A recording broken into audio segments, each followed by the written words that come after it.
Yeah, exactly. That's what I do. I don't know, this is probably about my 23rd or 24th one I've done. Wow. Is it every other month? Hello, welcome to Senior Connections. This is our monthly look at all kinds of topics relating to older adults in Muskegon County and issues that might concern them and their caregivers. The show is brought to you by Senior Resources, which is your local area agency on aging, serving Muskegon, Oceana, and Ottawa counties.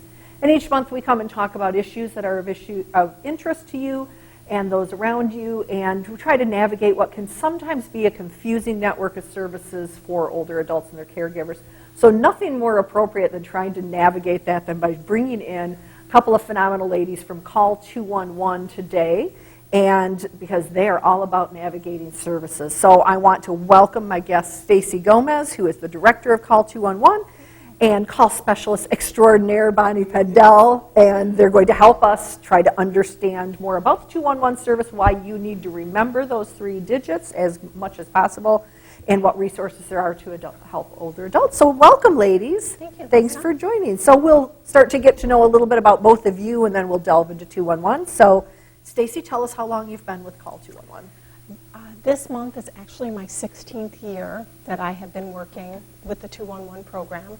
So initially I was hired actually as an employee of Senior Resources, which we'll talk a little bit when we get to the history part of our agency, but hired to be the resource specialist for the Information and Assistance Department at Senior Resources. And so, yeah, this is 16 years. Wow, you started as a baby. Yeah. Right out of high school.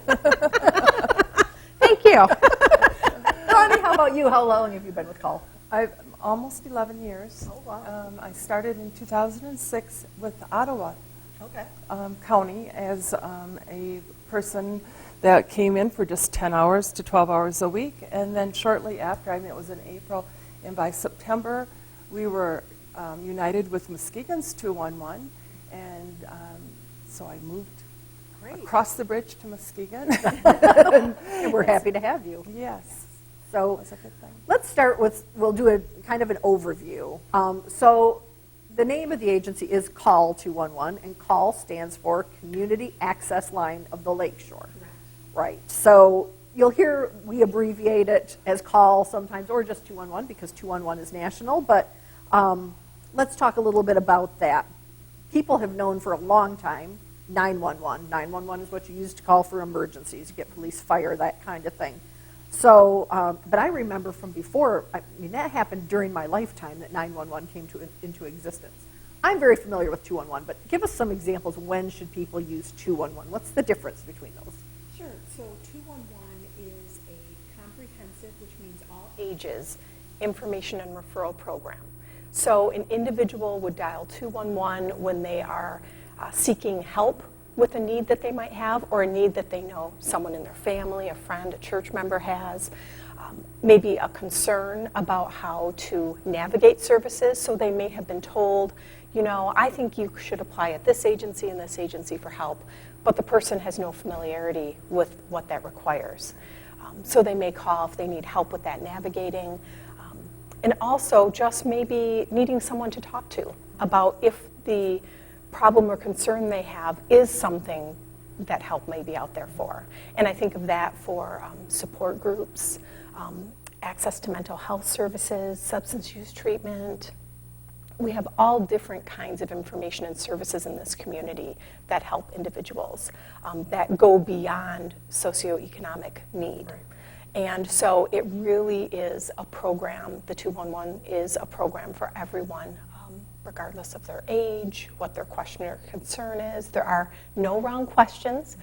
We're glad to talk with everyone, but the main distinction between 211 and 911 is that we are not a crisis number. Non-emergency We are issues. non-emergency issues. It may be a personal emergency, you know, if someone's facing a shut-off notice, or if they're needing help finding housing or are struggling, maybe with a new diagnosis and looking for how to connect with other people. You know, that can be a personal crisis for sure. But yes, we are But not. a fire, a medical emergency, you're still calling 911. Yes, and we certainly, if for some reason, someone has gotten a hold of us, rather than 911, we will warm transfer that caller over, either to 911 or say to a crisis hotline if we have a caller who's suicidal. We will make sure that they connect, and we will be that connectivity piece for them to get them where they need to go. So you mentioned you've been with 211 for 16 years. How long has 211 been around in our area and nationwide? Because it is a nationwide system. It is, and I know that the first 211 was started in Atlanta, and I'm not quite sure of the year on that. For Muskegon, it has been since 2005, August of 2005, that we launched the 211 dialing code. Okay. So in our area, it's been a while. But we had information and referral before that. Yes. So you mentioned, I think you mentioned, Bonnie, having been an employee of Senior Resources before. You were too, I believe. Yes. weren't you? So, Yes.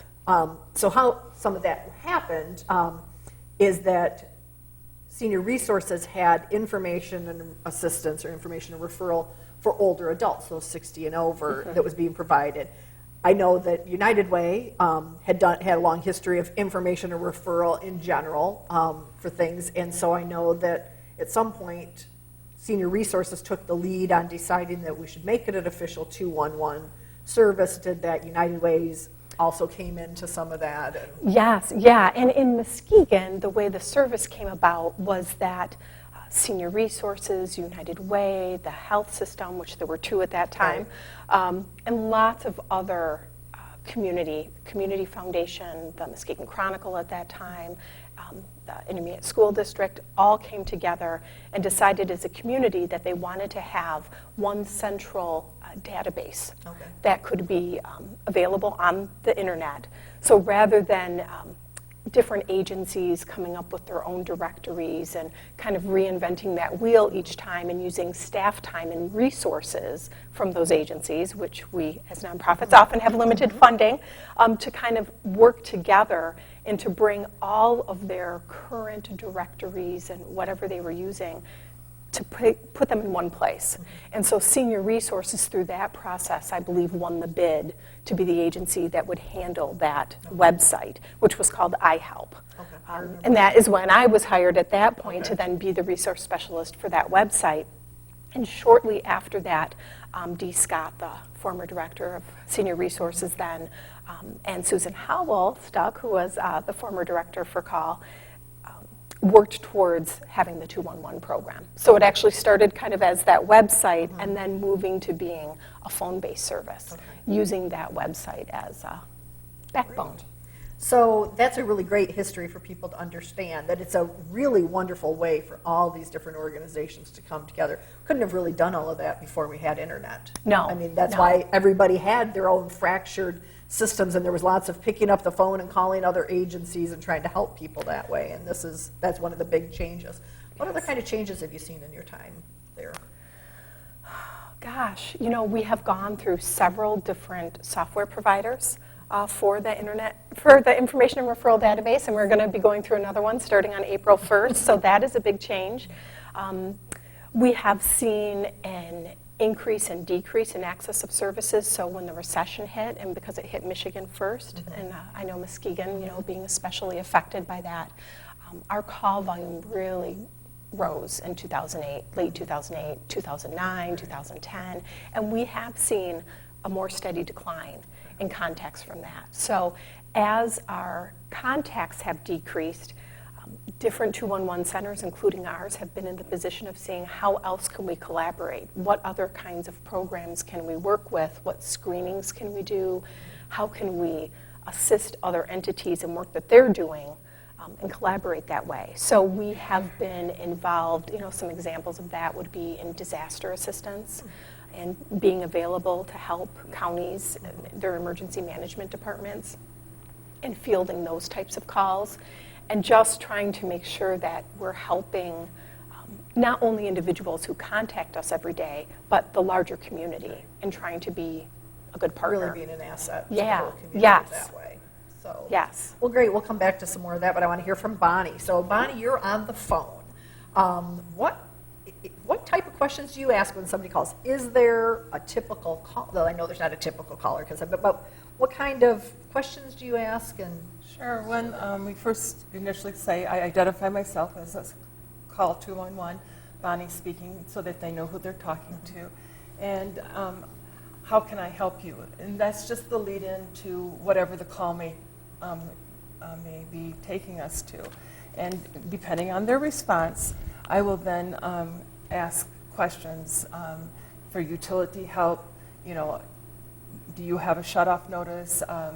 Or, you know, maybe there's, is it gas, is it electricity, or both? Or, you know, we also always ask and try to identify the person's age, if we can, to determine whether it's a senior caller, and if they are a veteran or there's a veteran in the house. Those are two questions that can help us navigate into other resources that might benefit the caller at that time. Children, do they have small children?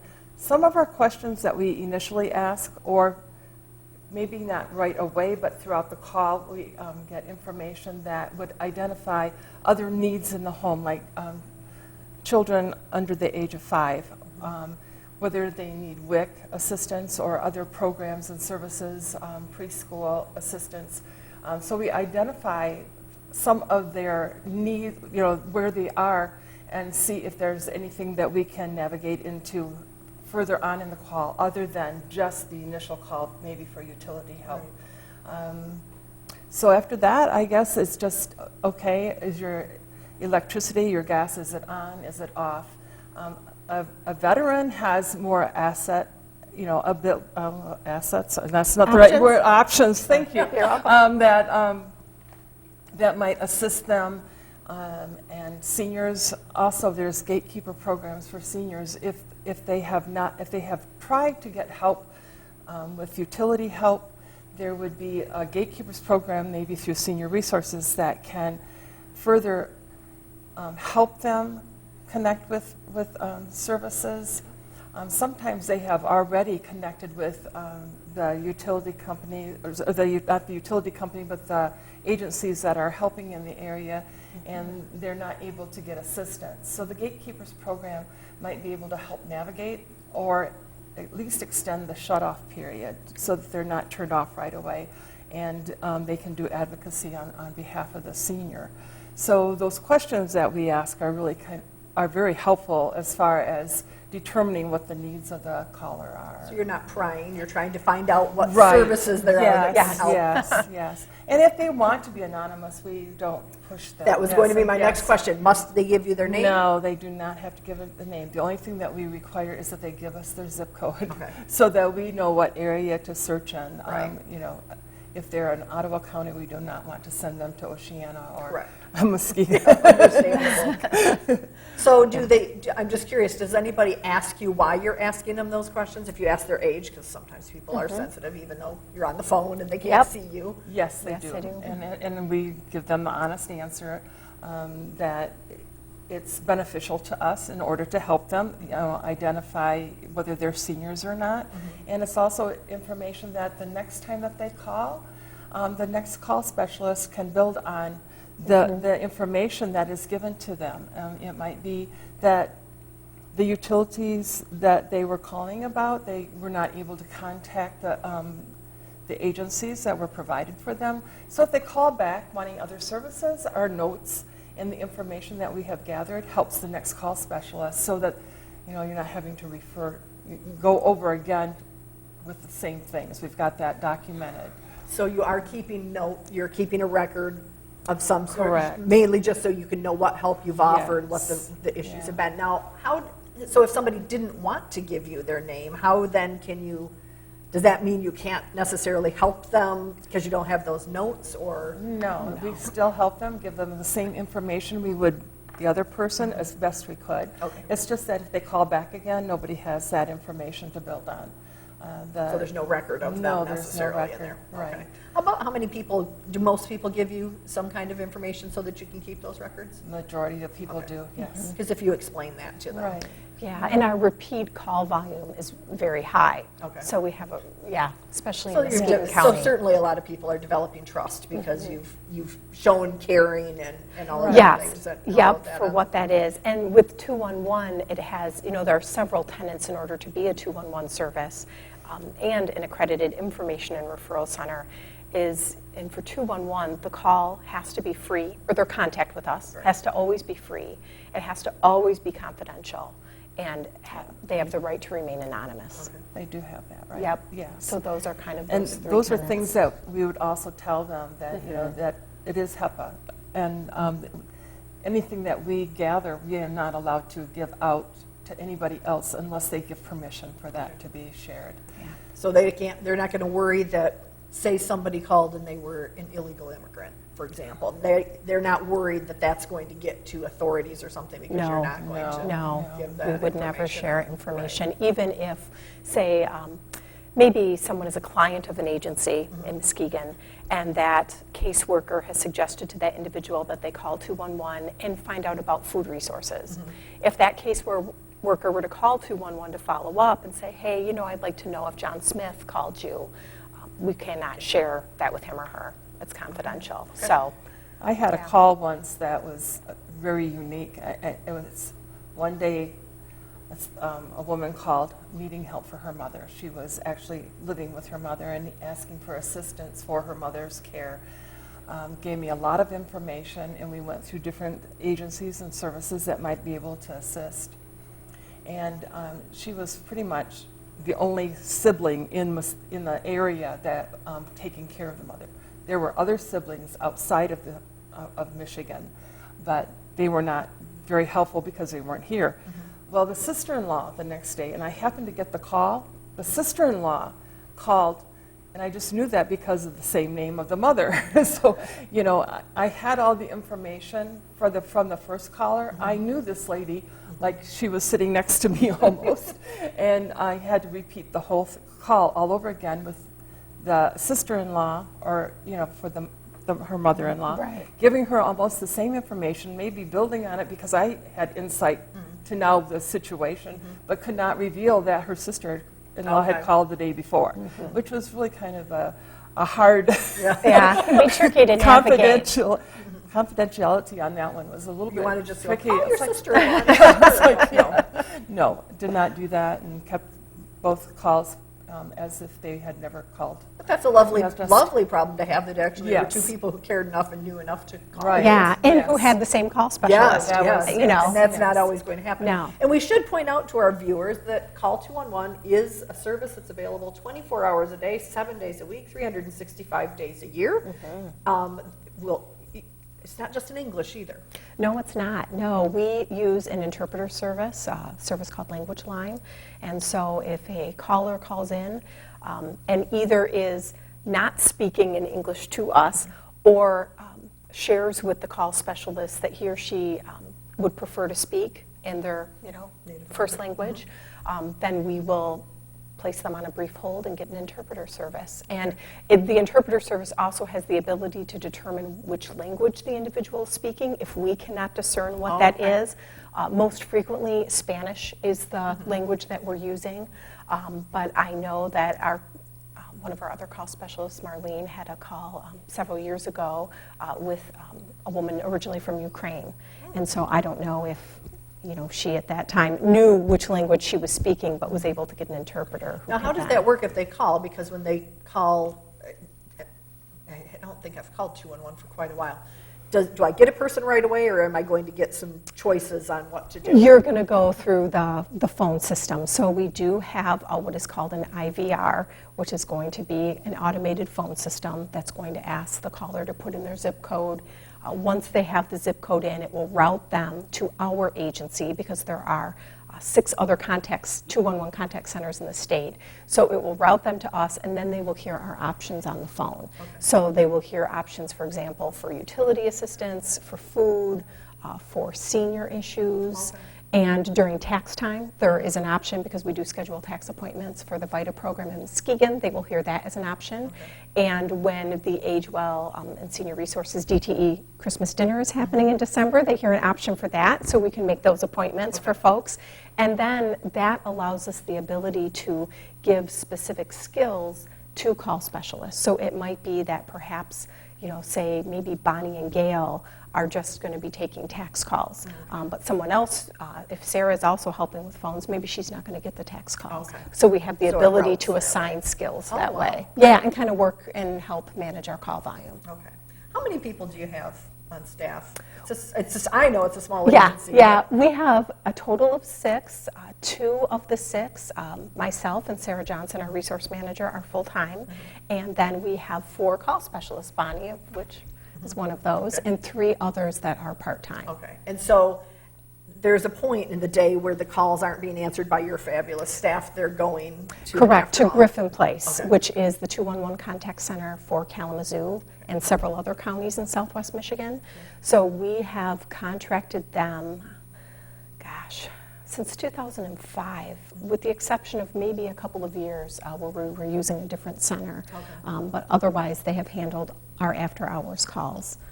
And many they all, years. and all the 211 centers have access to database so that they could. Yes, we use a that they can statewide database, just like our phone system is statewide. We use a statewide database. So they handle our calls. They are seeing our county's information, and they also have access to any of our client records. So as Bonnie was saying, if John Smith has called, and maybe he's calling back for some food options, Griffin has that option of finding his record and seeing what referrals we may have provided him in the past. Okay, great. And I think that's important that you can do that, but I also want to really emphasize the importance of having these local staff members because you Yes. know your community. Yes. And so you might know that, for example, a 49441 is a pretty big zip code, and it's not just Norton Shores and Roosevelt Park, but it's part of Correct. Muskegon. And so you might know that referring somebody to a food pantry that shows it's in 49441 might not be the closest, because, for example, Tanglewood Park is in 49444, even though we're in Norton Shores. Yes. So your staff is going to know some of that. So it's really, I think, important that you've got those resources. Just that little added bit of knowledge. Yes, it is. And even when you're talking with folks who maybe have to go in person to access a service, so kind of using the food resources again, oftentimes for pantries, some of them are by appointment, others it's show up and first come, first served. Well, if you have limited resources as a caller, we want to make sure that we are referring you to the places that are closest to you, and that either you have the gas money to get there, or if you're getting a ride, which of these do you think is most likely the place where your friend or coworker could give you a ride to? And being cognizant that even though a lot of services are kind of more centrally located than in other communities, it still takes time and money to get Right, to places, right. or that they're taking the bus, and we can look and see if it's on a bus stop for Right, them, right. and know Yeah. that. So I think that's one of the things that I always emphasize when I talk to people about 211. Besides that it's available to everybody, it doesn't matter. It's not just for people who are struggling financially. As you No. said, there's all kinds of things. But when you call, you're asking for more than just what they called for, right? Because Yes. so sometimes you can call and you might need utility assistance, and it might be a point in the year where that money isn't available because the True North, which is usually the one that gets the money for our area, does run out of that funding at some point, depending on how hard of a winter we've had, Yes. especially. But then you can ask them questions to find out if there are other ways that you can help alleviate something that would allow them to shift their limited resources, perhaps. So I think it's really important that you're asking those other questions, and that it's not just because you're being nosy, but because you might be able to help. Or if somebody calls presenting with a food insecurity issue, chances are pretty good there's something else financially Yes. going on. And it could be health, it could be medical. Medical bills, oh boy, they're just really tough for a lot of people. It So- is, and we do not ever want to assume why an individual is calling us. And regardless of why they're contacting us, there is no judgment on what their need is or why they have the need. Even if it's something that they have repeatedly maybe called us for, we're always glad to talk with them and to share what information we have and help them access that service. And part of what we do is also explaining to people when a service isn't available or when they're not eligible for that. So like you said, if the utility funding runs out, that certainly happens frequently, unfortunately, especially in the summer and the early fall months. But we have people who might be requesting a service that, for whatever reason, doesn't exist yet in our community, Right. and then can provide all of that statistical data about where calls come from, what the requests were, and where we could refer people, what services we could refer people to help for, and which services we couldn't, Right. and can document that. It's a tremendous resource for other organizations, especially nonprofits in the community, to know that. Yes, and we're always glad to share that data. So, because we could talk about this for a lot longer, Yeah. and we're already getting close to our time, faster than usual, but let's talk about other ways besides calling. Not everybody likes to call. What other ways, are there other ways that they can get in touch with you? Sure. Right now, we do have email availability, and so that email from our website, individuals can access that. We do post information on our Facebook page, and Like so your Facebook page. yes, please. And we do respond to messages that we get through that. We have the ability right now to text out information to individuals who have called us. So, for example, if we're giving referrals again for utility assistance, we can text what those referrals are, and I've overheard Bonnie doing that a lot lately. And hopefully by early summer, we will have the capability of receiving text messages in for help. Okay. And then also we do take walk-ins as well. So if individuals do come to, we're located at Central United Methodist Church.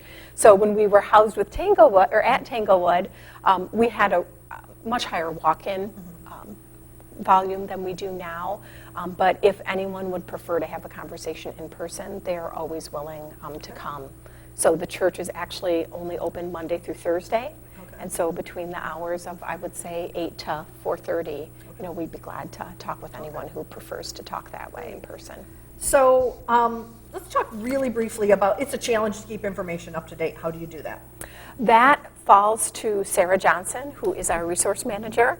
And we, as an accredited information referral center, are required to ask each agency in our database to do a full update of their information. So we are contacting them. A lot of that, it's done by email. It's however the agency prefers it, but at this time, most people are getting it by email, Right. completing it, sending it back. Our software system also has the ability to do updating where it is generating that email, and then they're logging in with a link and making changes to that. They come back to Sarah, she can review them, and then puts the changes directly into the database. But she is doing interim updates to agency, program, and service information all the time. Because you're out, the two of you are out at meetings as much as you can Yes. be, getting information, because things change all the time. Yes. And so I think that's one of the things for people to understand. 211 is only as relevant as the information you get. Yes. And then sometimes if an organization doesn't update, that funding's gone, or that staff person's gone, or we don't do that program anymore, you won't necessarily we know don't that, know. but going to meetings helps with that. It does, when we can. yes, and that we are always open to input, even if it's from a caller who's telling us, hey, I got this information from you and I called and they're not doing that anymore, or from agencies themselves calling us and letting us know, hey, we've got changes. We can make those changes on the phone, they can email them, they can fax them, anything like that. So, for example, with the senior millage money that's Yes. now out there, that's incumbent on senior resources as administrator to make sure you've got that, and then for those agencies that have the programs to make sure they let you know if funding is running out. Yes, That kind and of that information is trickling in, and we are glad to have it. Well, we're glad to have more of that. So we are running out of time very quickly, but again, we just really want to emphasize it is for anybody. It's not just for older adults. That's why I was excited to have you ladies on the program, because we can never tell people enough. Call 211. I end every single program every month with the number of the agency, and if you can't remember that, call 211. Well, this time, I'm just going to tell you to call 211. Yes, please. 211. You can do it on cell phones Yes, you and all of can. that. And that's changed a lot over the years, because there was a time we had to give out a different number. Yes, and that- now there is access. access to that. Yep. So call 211 if you need anything 24 hours a day. Ladies, thank you so much for joining me. Thank you, Lisa. Remember, 211. Thanks, and we'll see you next month.